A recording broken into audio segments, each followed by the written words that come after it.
anak laki-laki kita itu memang disasar secara sengaja. Kenapa? Ada banyak alasan kenapa kemudian mereka justru memilih anak-anak untuk kemudian mereka sasar ya. Yang pertama, anak-anak ini untuk merayu mereka itu biayanya lebih murah ya, harganya lebih murah. Lebih murah karena mungkin hanya dengan satu bungkus permen coklat, satu mangkok es campur, satu mangkok bakso, itu mereka bisa membuat anak-anak SD ya, yang mereka mungkin tidak pernah dapat sangu atau kemudian yang nggak dapat perhatian, dikasih perhatian begitu, itu sudah bisa dibujuk untuk diajak mojok lalu kemudian dijadikan korban sodomi tadi.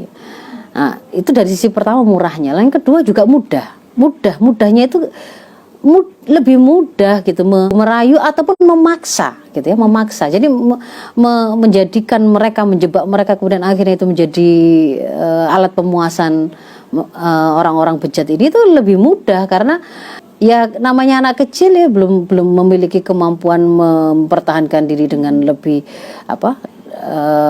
lebih kuat dari mereka. Seandainya pun dipaksa juga mereka juga akan kalah. Kalaupun kemudian dibujuk juga ternyata lebih mudah bujukannya karena kemampuan berpikir mereka yang masih sangat terbatas untuk bisa memahami apa yang sedang terjadi. Informasi yang mereka punya itu masih juga sangat terbatas. Ini sebenarnya itu benar-benarkah mereka itu karena sayang ataukah tidak, itu tuh mereka tidak ngerti begitu ya. Lalu yang ketiga, memang mereka nyasar anak-anak ini karena anak-anak ini, mohon maaf, itu karena lebih nikmat begitu loh. Jadi mereka katakan itu memang lebih nikmat. Bayangkan kalau kemudian secara fakta medis saja ya, kalau mereka itu kan sebenarnya bukan tempat untuk melakukan hubungan seksual kan. Lubang belakang itu, anus itu, di situ tuh ada semacam kayak klep ya, kayak ibaratnya kayak karet penutupnya. Karet penutupnya itu seharusnya itu dia punya kemampuan untuk kemudian dia itu bisa menutup rapat dan tidak, itu tuh ada kapasitasnya. Dan ketika itu dimasuki oleh benda yang sesuatu yang sangat keras yang melebihi kemampuan dia untuk menahannya, itu memang akhirnya lama-lama kan kendor gitu ya. Dan banyak pada kasus-kasus orang-orang gay begini, homoseksual begini nih, pelaku-pelaku kaum nabilut begini nih, yang memang sfinkter anus mereka ini itu sudah rusak ya, sudah longgar sehingga kemudian misalkan BAB-nya itu ya merembes dan seterusnya. Nah, anak-anak itu akhirnya kemudian menjadi sasaran empuk mereka untuk mendapatkan kenikmatan yang lebih gitu ya. Itu alasan yang ketiga. Yang keempatnya, efek jangka panjangnya bisa mereka dapat ya.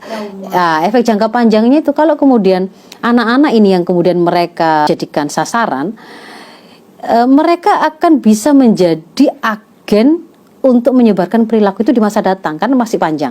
Sebenarnya bukan karena rasa dendamnya justru ya. Karena ketika mereka itu sebenarnya disodomi, mereka itu juga dipastikan oleh orang-orang yang menginginkan supaya perilaku ini itu menyebar itu dengan cara dipuaskan. Jadi sang anak-anak korban itu dipuaskan. Jangan dikira nggak dipuaskan, jadi mereka itu dipuaskan sehingga memang kemudian akhirnya